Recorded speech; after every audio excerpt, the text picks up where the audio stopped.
Goedemiddag dames en heren, gezellig dat u er allemaal bent. Toch met een aantal waarvan ik denk van, nou, voor eigenlijk de eerste keer officiële opening na de corona is het eigenlijk. En, dus ik vind dit wel prima zo. Iedereen is gevaccineerd, dat weet iedereen ook van zichzelf, maar ik zeg het toch nog maar eventjes, geeft wat makkelijker de gedragingen naar elkaar aan. Vandaag expositie Paul van Erlich. Oh, daar. Frank Wiemans glaskunst. En hun zouden vandaag hier de opening verrichten, met z'n tweetjes. Dus ik ben benieuwd wat ze ervan gaan maken. Frank en Paul, ik ook. Gaan jullie maken. We hebben niks afgesproken. Wij wilden samen de kant van. Ja. Daar even staan. Oh, hier staan. Ik heb video nou.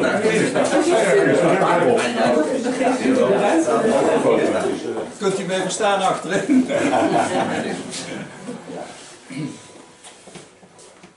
Zal ik iets vertellen? Ja, wil jij er van wal steken? Of goed? En dan vul ik het misschien een beetje aan. Ja, we kunnen ook door elkaar. Ja. Nou, ik ben ten eerste heel erg blij dat ik samen met Paul hier bij Roel terecht ben gekomen.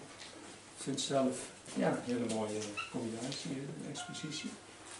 En ik dacht, vertel maar iets over de techniek van het glas. Is dat iets waar jullie wat aan denken te hebben? Ja. Nou, ik wijs even wat aan deze twee beelden, of die daar in de hoek, zo zijn we meer in de, zeg maar, in de techniekstijl hier aanwezig. En dat zijn, dat heet fusible glas, dat fusible met elkaar versmelten kan. Dus elke kleur die erin verwerkt is weer een ander stukje glas. En dat wordt natuurlijk gesneden op de werkbank. En dat glas komt overigens meestal uit Amerika vandaan. En, want er zijn fabrieken die dus dat glas kunnen maken zodat het versmolten kan worden. Je kunt maar één soort glas met elkaar versmelten. Als je een ander soort erbij doet, dan krijg je breuk in het smeltproces. Ik heb een paar, ik heb 3 of 4 ovens in gebruik en eentje is een hele grote.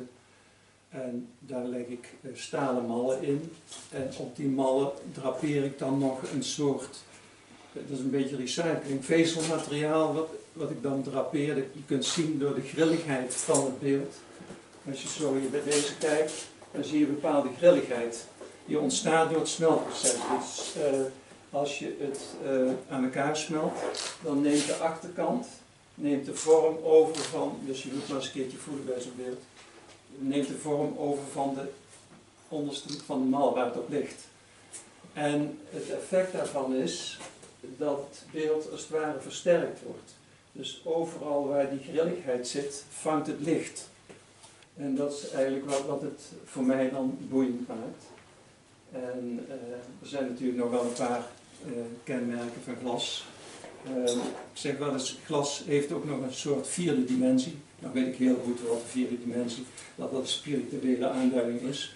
Maar in het geval van glas kan je zeggen, je kunt er ook doorheen. Kijk, als ik een bronzen beeld heb, dan kan je daar omheen. Maar bij glas kan je er ook doorheen, door de transparantie.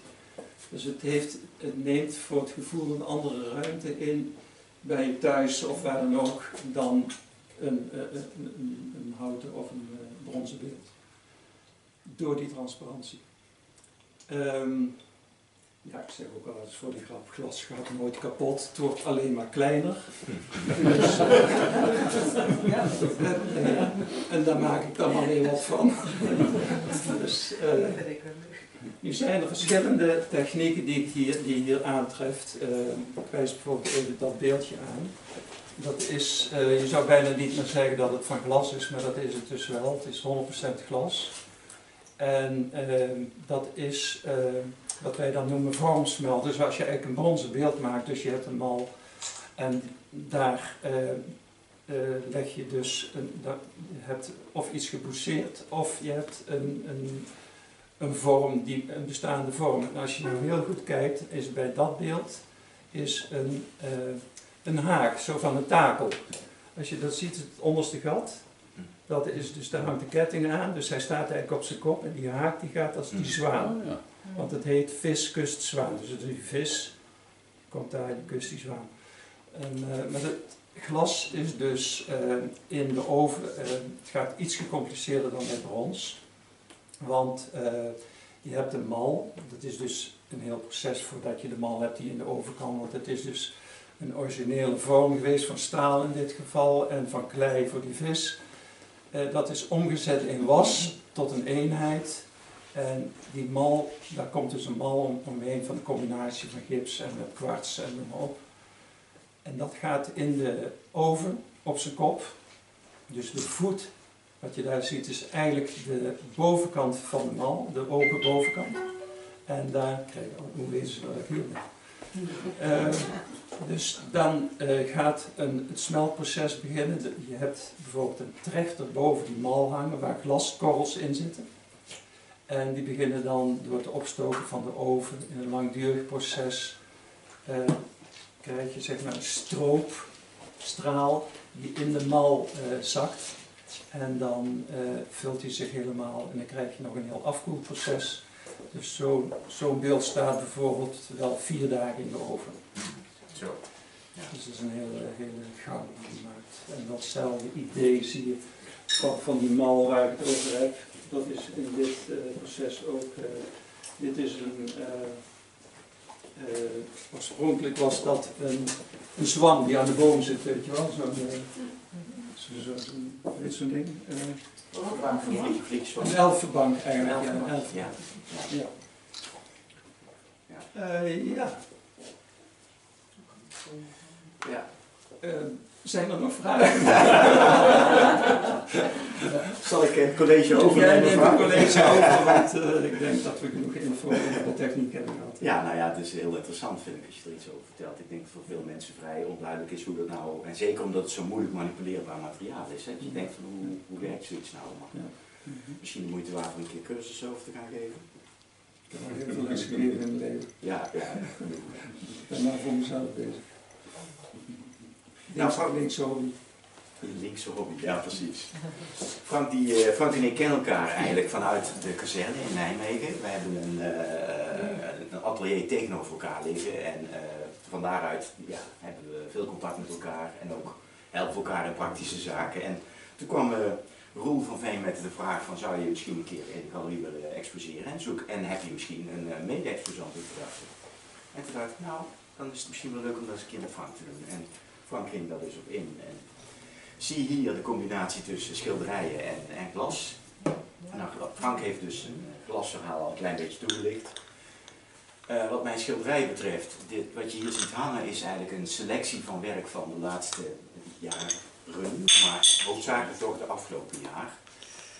Waarin ik me als klassiekere schilder meer gericht heb op eenvoudige objecten, zoals bijvoorbeeld één bloem of één druivenblad of één stukje groente of zo. En dat in een wat spannendere setting geschilderd. Dus ik ben oorspronkelijk eigenlijk kunstenaar die vanuit het verleden veel klassiek werk heeft gemaakt. Dus moet je denken aan landschappen, aan portretten, aan stillevens in een wat klassiekere stijl.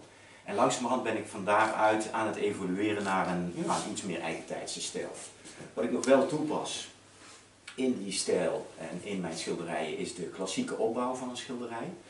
Een gelaagde opbouw, waarbij je dus zeg maar meerdere lagen vanuit een onderschets naar een onderschildering en naar een overschildering over elkaar heen zet. En daarbij maak je dan extra gebruik van de transparantie, dus van de mogelijkheden van olieverf. En die mogelijkheden die geven dus uiteindelijk ook de lichteffecten die je ziet. Je ziet dat ik heel veel speel in mijn werk met licht en donker. Mijn grote voorbeelden zijn natuurlijk Caravaggio, Rembrandt, Velasquez, dus de grote tovenaars met licht en donker. Thematisch gezien spreekt me dat ook enorm aan, omdat licht en donker ook symbolisch gezien zou kunnen worden als leven en dood, als inderdaad voorspoed en tegenspoed, allerlei contrasten kunnen uitgebeeld worden. En dat kun je mooi dramatiseren in een schilderij waarin je met licht en donker speelt. De oude meesters die konden dat dus geweldig omdat ze ook over technieken beschikten om het licht extra licht te laten zijn en het donker spannend te maken. Dus nou ja, die technieken die pas ik toe, die zien jullie, daar zien jullie dus voorbeelden van hier.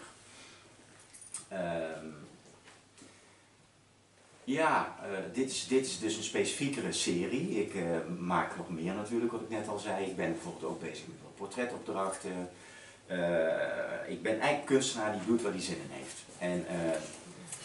En als ik een periode lang zin heb om iets anders te doen dan bloemen schilderen, of wanneer ik weer eens gewoon gezichten wil schilderen of vlees wil schilderen, weet je wel, gewoon een mooi naakt of zo wil schilderen, dan gun ik mezelf daar de ruimte voor. En ik ben blij dat dat kan, dat zeg maar, er genoeg publiek is om een schilderij ook aan te verkopen. En die financieren dan weer de mogelijkheid voor een volgend schilderij natuurlijk. En een volgend experiment, want je moet wel blijven experimenteren, vind ik. Dus ja, ik ben heel dankbaar dat ik die mogelijkheid heb. En ik vind het heel leuk om in ieder geval de resultaten daarvan met jullie te delen. En ik vind het ook heel leuk dat er onverwachts toch veel mensen zijn gekomen nog. Had ik niet verwacht. Ja. Exposeren jullie nou voor het eerst met z'n tweeën? Ja. Ja. Oh, dat is Ja. leuk. Ja. Dus misschien heb je op het begin iets ontketend rond. Je weet maar nooit. Ja, als het helemaal gaat borrelen dan... Oké, ja, dus meer wil ik er nou niet aan toevoegen eigenlijk. Maar in ieder geval jullie van harte welkom weten. En Roel, bedankt voor zijn gastvrijheid hier. Zeker. Ja, nou ja, ik heb je uitgenodigd, dus ja, ik moet die gastvrijheid allemaal geven natuurlijk. Een beetje raar als ik dat dan niet meer zou doen. Hè. Maar ik vind het in ieder geval heel gezellig, de samenwerking die we met elkaar mogen hebben. Kijk, Paul krijgt van mij altijd wel even een keer een douw ergens in. Paul op zijn eigenzinnige manier, ik op mijn eigenzinnige manier. En we zijn dan wat dat betreft al gevoeld mensen die dat dan ook gelijk maar even laten merken. Maar ik geloof dat we elkaar daarmee inmiddels wel een beetje in kennen en weten van, daar kunnen we wel mee overweg. En kunnen we inderdaad gewoon heel vriendschappelijk met elkaar om. En ja, ik vind het altijd belangrijk, als je dat doet, dan brengt het ook dichter bij elkaar. Hartstikke goed dat jullie dit gedaan hebben. Want ik had me dus niet voorbereid, want dat zouden jullie doen. Jullie hadden het ook niet voorbereid, dus. Maar goed, alleen kunstenaars hebben die vrijheid altijd. En als ik een galeriehouder had, dan inderdaad een heel officieel woord moeten houden. En ik van, ach, dit is veel leuker. Ja. Dat is gebeurd. Hartstikke dank. We gaan een glaasje inschenken hier zo. Iedereen mag zo even een glaasje halen wat hij wil drinken. Dan kunnen ze proosten met de kunstenaars. Zo ging dat altijd, hè, vroeger. De laatste tijd krijg je al bij het binnenkomen altijd eigenlijk gelijk een drankje. En ik denk, ach, ik ga het weer eens een keer ouderwets doen. We beginnen weer opnieuw. Leuk. Eerst proosten, eerst het gesprek, eerst het verhaal. En daarna ga je proosten met de kunstenaar. Dus ik nodig u uit om hier een drankje te komen halen. En met de kunstenaars te proosten. En op het succes van deze expositie, dat we er veel mogen verkopen vandaag. Dank u wel. Dank u wel.